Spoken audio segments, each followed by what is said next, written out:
बिहार का ये फर्जी एनकाउंटर रियल में एक एनकाउंटर था या फिर सोची समझी साजिश। इस वीडियो के माध्यम से आप लोगों को पूरी जानकारी मिलेगी, जो कि मैंने सोचा कि पूरी तरीके से इसकी रिसर्च की जाए और इसकी जड़ तक जाया जाए कि रियल में बात क्या है, बिहार के इस एनकाउंटर का सच क्या है।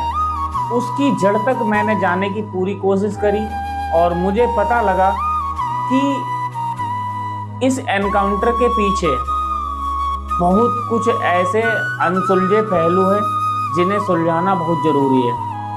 सबसे पहले तो हम ये जानेंगे कि भरत भूषण तिवारी जी थे कौन, किस तरीके से मजबूर होना पड़ा हथियार उठाने पर। लॉकडाउन के समय की बात है। इन्होंने शुरुआत से ही जब लॉकडाउन लगा उसी टाइम से वो समाज सेवा में एक्टिव थे। मतलब शुरुआत से ही उन्होंने लॉकडाउन से ही बहुत मेहनत की, लोगों को मतलब हर तरीके से सुविधा देने की कोशिश की, अपनी मतलब ज्यादा से ज्यादा अपना समर्पण लोगों के लिए किया। गांव में छोटी से लेकर बड़ी समस्या, कोई भी जगह समस्या होती थी तो सब लोग बस एक ही इंसान के पास पहुंचते थे, वो थे भरत भूषण तिवारी। मतलब मजबूर किया गया स्टूडेंट को कि हथियार उठाना पड़ा। ये कोई मामूली इंसान नहीं थे। मैंने भगत सिंह और चंद्रशेखर आजाद जी को तो नहीं देखा, बट एक चीज तो क्लियर है, इसी तरीके के रहे होंगे। जिस वीडियो को भी मैंने देखा उनकी, मुझे वीडियो देखने के बाद उनकी ऐसा लगा कि चंद्रशेखर आजाद और भगत सिंह कोई अलग नहीं थे। सेम बात करने का तरीका, लोगों के लिए अपना मतलब जान की बिल्कुल परवाह नहीं की। और परवाह क्या, ऐसे समझो लॉकडाउन से बंदा लगा ही पड़ा था। हर साल मतलब बाढ़ आती थी, समस्याएं आती थी। और उनका गांव जो था वो था बिहार राज्य का भोजपुर जो जिला है, वहीं पर विलोटी गांव था। वो हर साल क्या होता था, वहां बाढ़ आ जाती थी बहुत ज्यादा, गांव कटने लगा था और बहुत सारे परिवार बेघर हो चुके थे। जो काम अधिकारियों को और नेताओं को करना चाहिए ना, वो एक आम आदमी अपनी जान पर खेल कर रहा था। और तब भी उसका रिजल्ट क्या मिला, आपको पता है सब कुछ। क्या ये नेताओं का फर्ज नहीं है अपनी जनता का ध्यान रखें? नहीं, क्यों ध्यान देंगे? अपने बच्चों से पहले फुर्सत हो ले, अपने बच्चों को विदेश में पढ़ाने से फुर्सत हो ले, अपने परिवार से ऐसो आराम से फुर्सत हो ले, जनता पे तो तब ध्यान देंगे ना। कोई टेंशन नहीं। उस बंदे ने पत्र लिखा, जाके रिक्वेस्ट की, हर अधिकारी हर नेता के पास रिक्वेस्ट की कि मेरे गांव में हमारे ऐसी स्थिति है, इनकी मदद करो। लेकिन कोई मदद के लिए खड़ा नहीं हुआ। और हमेशा भरत भूषण तिवारी जी ने कभी भी उन्होंने किसी भी तरीके का समझौता नहीं किया। जो सही था उसे सही कहा और गलत को गलत कहा। उन्होंने कभी किसी के साथ गलत नहीं किया। सन 2023 का, अभी मैं आगे वीडियो लगा दूंगा, उसमें देख लेना, बंदे ने सन 2023 में बोल दिया कि मेरी कोई सुनवाई नहीं हो रही। ये नेता जो वादे करते हैं वो सिर्फ चुनाव के लिए वादे करते हैं, कोई वादे पूरे नहीं करता। सिर्फ लोगों को सपने दिखा के और उनके साथ खिलवाड़ करते हैं नेता। बस यही एक गलती थी भरत भूषण तिवारी जी की। उन्होंने नेताओं के सामने सीधे खड़े हो गए। उन्होंने कहा कि अगर तुमने कोई वादा पूरा किया चुनाव के टाइम पर, वो तुम्हें किसी भी हाल में पूरा करना पड़ेगा। बस यही तो मांगे थी उनकी। उन्होंने कहा कि मेरा गांव बार बार पानी में डूब रहा है, इसे संरक्षण दो, अच्छी तरीके से सही जगह शिफ्ट करो मेरे गांव को। क्या गलत कर दिया? ये गलत किया है। एक देशभक्त को इन्होंने हथियार उठाने पर मजबूर कर दिया। जो बंदा भगत सिंह को अपना आइडियल मानता था, चंद्रशेखर आजाद को अपना आइडियल मानता था, पंडित राम प्रसाद बिस्मिल को अपना आइडियल मानता था, सुभाष चंद्र बोस को अपना आइडियल मानता था, कुछ है नेता, अधिकारी और पावरफुल लोग जो आम आदमी को एक कीड़े मकोड़े की तरह समझते हैं। कुचल देते हैं, खत्म कर देते हैं। क्या गलती कर दी थी? अपने गांव में अगर अपने गांव वालों की मदद करने के लिए बंदे ने आवाज उठा दी तो कोई गलत कर दिया? नहीं सुनी जा रही थी ना। एसडीएम साहब वहां के नहीं सुन रहे थे कुछ भी। वो क्यों ना हथियार उठाता? मजबूर हो गया था। अभी 2 महीने बाद बाढ़ फिर से आ जाती, बंदे का तो सब कुछ खत्म हो जाता ना। पूरा गांव खत्म, लोग खत्म, सब कुछ संपत्ति। अरे क्या है यार, मदद करनी चाहिए थी उसकी। और मदद करने की जगह पर उसे दौड़ा दौड़ा कर परेशान कर दिया। मजबूरी में उसे हथियार उठाना पड़ा। और उसने कहा कि अगर 2-3 दिन का टाइम दिया। उसने कहा कि अगर 2-3 दिन में मेरी मांगे नहीं सुनी और जो मैं बता रहा हूं देश के लिए नहीं किया, हमारे गांव के लिए नहीं किया, तो आने वाले टाइम में मैंने पहले ही अपने फेसबुक आईडी में मेंशन कर दी थी कि मैं मारूंगा किसी को नहीं, बस मैं हथियार उठा रहा हूं। किसके लिए? डराने के लिए, जो कि मेरी मांगे पूरी हो जाएं। उन्होंने कहा मैं अपने देशवासियों को कैसे मार सकता हूं? ये कोई आतंकवादी थोड़ी है, ये कोई वो थोड़ी है जो मैं इन पे मारूंगा। अपने पुलिस वालों पे तो हाथ भी नहीं उठाऊंगा। क्यों उठाऊंगा? बस मैं डराने के लिए ऐसा कर रहा हूं। ये बात उन्होंने पहले ही मेंशन कर दी थी। लेकिन ये अंधे कौन? कुछ नेता और अधिकारी, इनका ईगो आगे आ गया ना कि इतने हथियार कैसे उठा लिया, गाली कैसे दे दी। अरे भाई काम क्यों करते हो ऐसे? अगर पहले ही सुन ली होती तो आज ये नौबत थोड़ी आती। बंदे ने लास्ट समय पर भी एक ही बात बोली कि एक मेरी कुर्बानी बेकार नहीं जाएगी और लोग हमारी इस वीडियो को देखने के बाद ये क्रांति की चिंगारी जो उठेगी ना, वो कभी ठंडी नहीं होगी। और ये बात सच है। आज हर एक युवा, हर एक नागरिक अगर आज से ही जिम्मेदार बन जाए ना, तो इन चूतिया नेताओं की कोई वैल्यू नहीं है जो हम लोगों को दबा सके। इनकी औकात क्या है? और एक ही चीज है, नेताओं को अगर लाइन पे लाना, भाई हमेशा याद रखना, नेताओं को लाइन पे लाने का एक ही इलाज है, चुनाव के टाइम पे वोट ही मत करो। और वोट करो तो ऐसे आदमी को करो जो रियल में ही उसके लायक हो, उस पद के लायक हो। भाई एक तो हमारे देश में बहुत कम लोग ऐसे कभी कभी जन्म लेते हैं और उन्हें भी इस तरीके से खत्म किया जाता है। बंदे ने एक मरते समय भी मतलब एक ही बात बोली जब हथियार डाल रहे थे कि मैं हथियार डाल रहा हूं, मेरी सारी मांगे पूरी हों। आज के बाद कोई नेता झूठे वादे ना करे, और अगर झूठे वादे करे तो उसे किसी भी हाल में पूरा करना पड़ेगा। और इन हथियार मैंने डाल दिया है। अगर ये मेरे साथ कोई धोखा करेंगे तो अब वो आप लोग देख लेना। समाज और देश के लोगों से मैं कहना चाहता हूं कि अभी इन लोगों के द्वारा बोला गया है कि आपकी सारी मांगे जो समाज और देश के लिए है वो पूरी की जाएगी। ये सब एसटीएफ होला है। देखिए, मारो मारो, तुम मारो, लड़ाओ, साला मुंह काय बना रे। हाँ देखिए, ये गाली दे रहा है।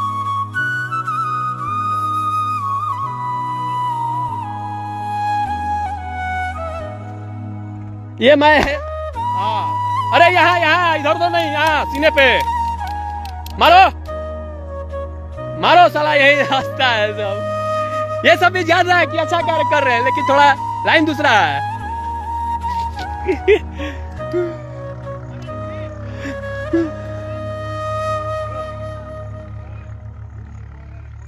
चलिए अब थोड़ा रखते हैं। सबसे लगता है कि पहले बताइए।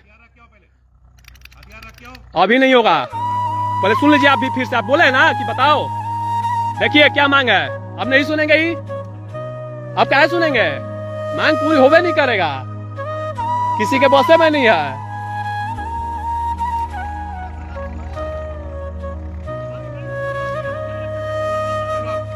क्या मांग है सुन लीजिए। आप ही ना बोले कि बताओ फिर से।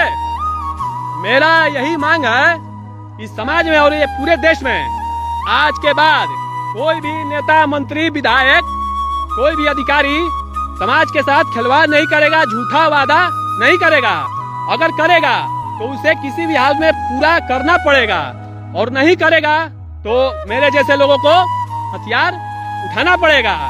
और दूसरी बात यह है कि हमारे समाज और देश में जो भी जहां भी जो कार्य होना चाहिए, हर गांव, हर मोहल्ले, हर शहर, हर कस्बे के लिए सामाजिक काम, विकास का कार्य, जिससे हमारा देश आगे बढ़े, तो उन सभी कार्यों को बिना किसी लापरवाही के साथ, बिना भ्रष्टाचार के साथ और बिना किसी कुछ भी गलत कार्य के साथ अच्छे से किया जाए, पूरी तरह से धरातल पे। तो ये मांग कैसे पूरा होगा बताइए? अच्छा ठीक है, तो मान लीजिए कि आप लोगों के द्वारा बोला गया कि पूरा, सुनिए सुनिए, अभी नहीं रखा जाएगा, सुनिए, अभी बात खत्म नहीं हुआ है, ठीक है?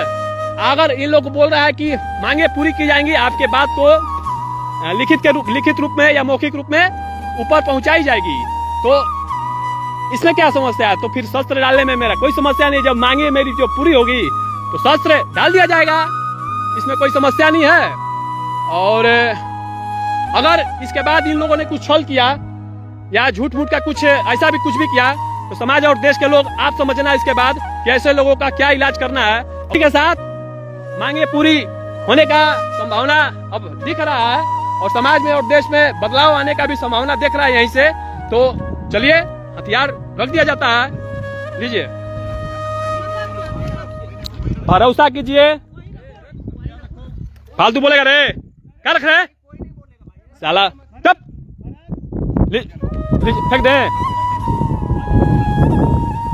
रुकिए, लीजिए, हथियार इनको दे दिया गया। और सोचो हम लोगों पे कितना भरोसा करते होंगे भरत भूषण तिवारी जी, कि उन्होंने कहा कि आप लोग देख लेना।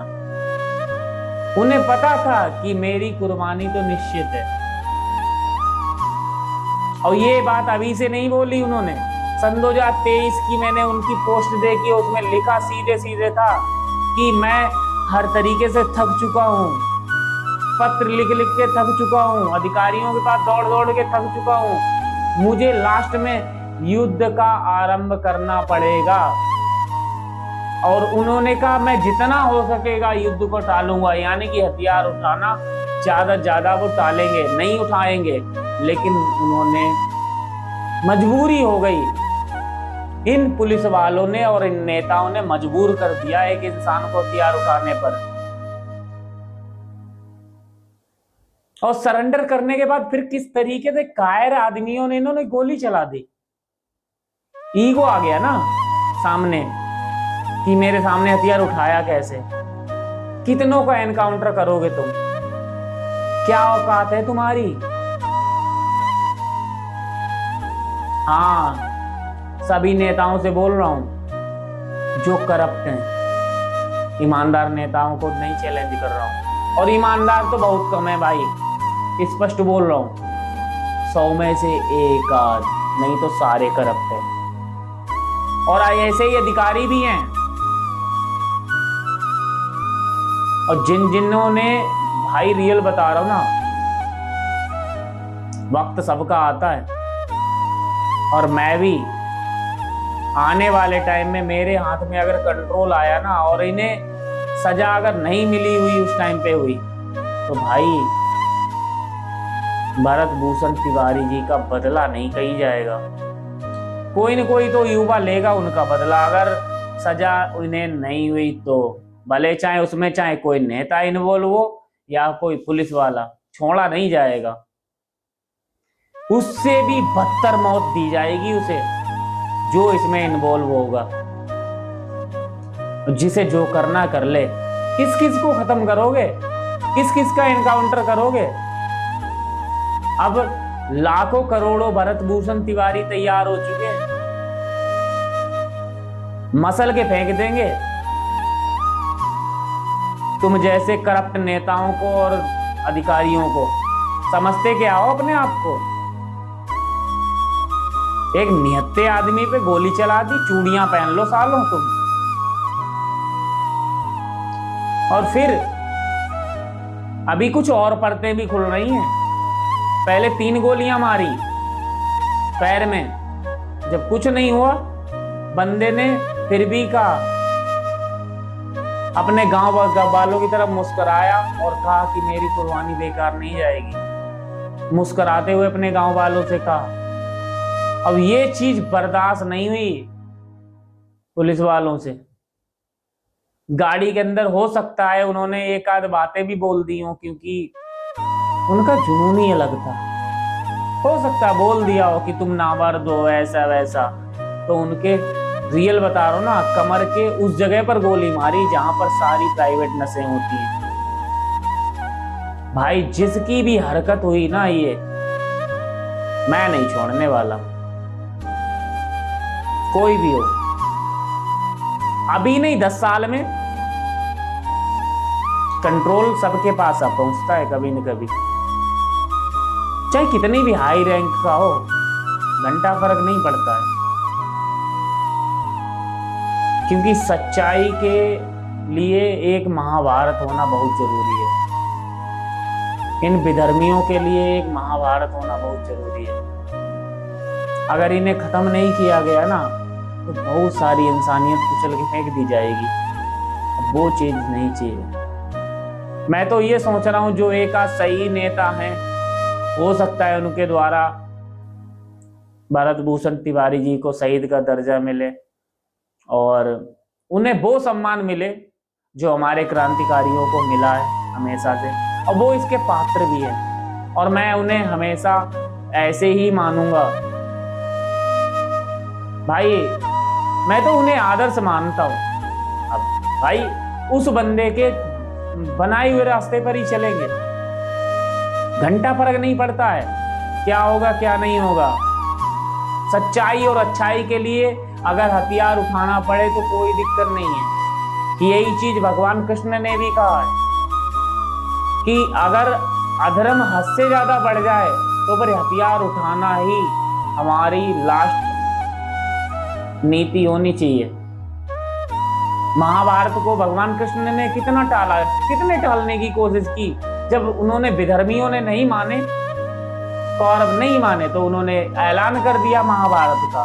ऐसे ही हमें भी लग रहा है आने वाले टाइम में महाभारत की तरह एक युद्ध को लड़ना पड़ेगा, और वो भी अपने ही देश में बैठे हुए करप्ट लोगों के साथ में। मैं तो ऊपर वाले से दुआ मनाना चाहूंगा, भगवान उनकी आत्मा को शांति दे, और आगे चल के जितना भी हो सकेगा, जितना भी योगदान हो सकेगा, उनके परिवार को मैं देने की कोशिश करूंगा आने वाले टाइम में। और भी चीजें हैं, अब इस तरह की आवाज कोई दबाई नहीं जाएगी। National question official YouTube channel बनाने का मेरा उद्देश्य भी यही था कि दबी हुई जो आवाजें हैं उन्हें उठाना, जो हमारी जनता का दर्द है उसे सामने लाना। क्योंकि मैं देख रहा हूं लोगों की आवाज उठाने वाला कोई नहीं है। मैंने नहीं देखा भगत सिंह और चंद्रशेखर आजाद को, लेकिन एक चीज तो निश्चित है, ऐसे ही थे वो भी। लेकिन दुर्भाग्य ये है कि उन्हें मारने वाले अंग्रेज थे और इन्हें मारने वाले अपने देश के।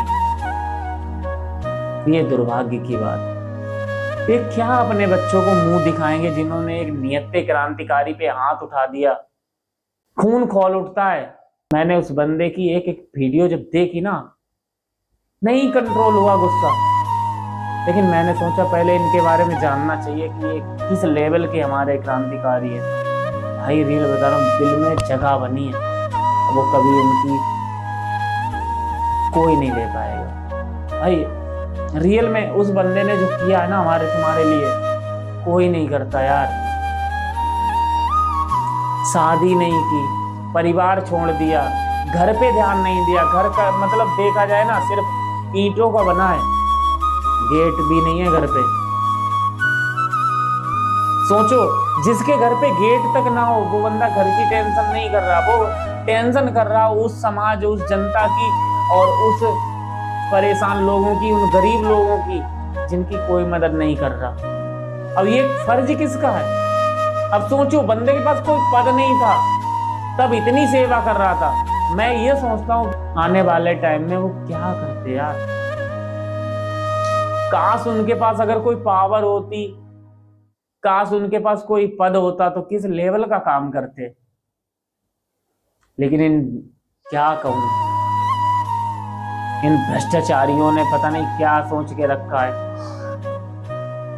इसमें चाहे मुख्यमंत्री इन्वॉल्व हो, चाहे कोई मंत्री हो, कोई विधायक हो, कोई भी नेता हो, या फिर कोई पुलिस वाला हो। पुलिस वालों ने एक चीज तो निश्चित कर दी, भाई ये मर्द कहलाने के हक में नहीं है। पुलिस वालों को भाई ये इज्जत नहीं मिलेगी अब कभी। ये सिर्फ मर्द की खाल में ये हिजड़े से भी गए गुजरे हैं साले,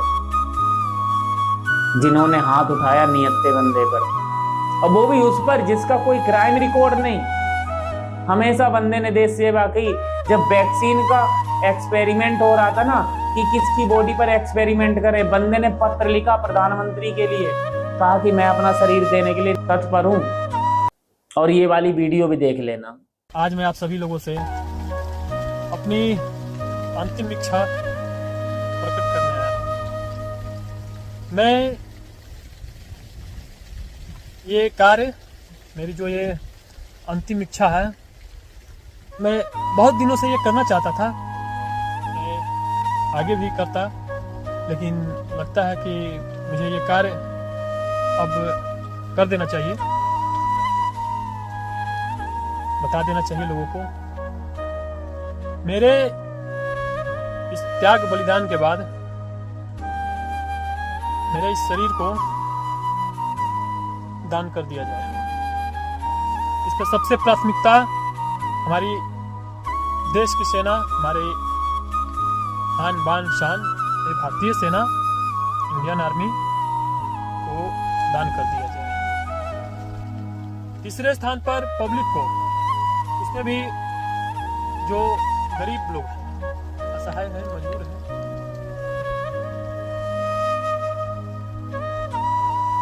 ये मेरी यही सिर्फ अंतिम इच्छा मेरी यही है। और मैंने जो अपने समाज से वादा किया है वो तो अब 100% कार्य पूरा होगा। मैं रहूं या ना रहूं, मेरे जाने के बाद हो या ना हो, लेकिन मेरे जाने के बाद तो 100% है कि होगा, उससे ज्यादा ही होगा। समाज में, देश में बदलाव ऐसे नहीं आता है। हाँ, क्रांतिकारियों की शान गोली खाने और खिलाने में है, फांसी के फंदे पे उतर जाने में है। समझा साला, मैंने तो तुम सभी लोगों से पहले ही कहा था कि तुम्हारा ये जो जंग है ना किसी चोर उचक्के लफुआ बदमाश गुंडा मवाली उग्रवादी ना की सलाह आतंकवादियों से है। सबसे अगर कोई भारी पड़ता है सभी चीजों पे तो वो देश प्रेमी होता है, राष्ट्रभक्त सच्चा होना चाहिए। सभी पे वो अकेला भारी पड़ता है।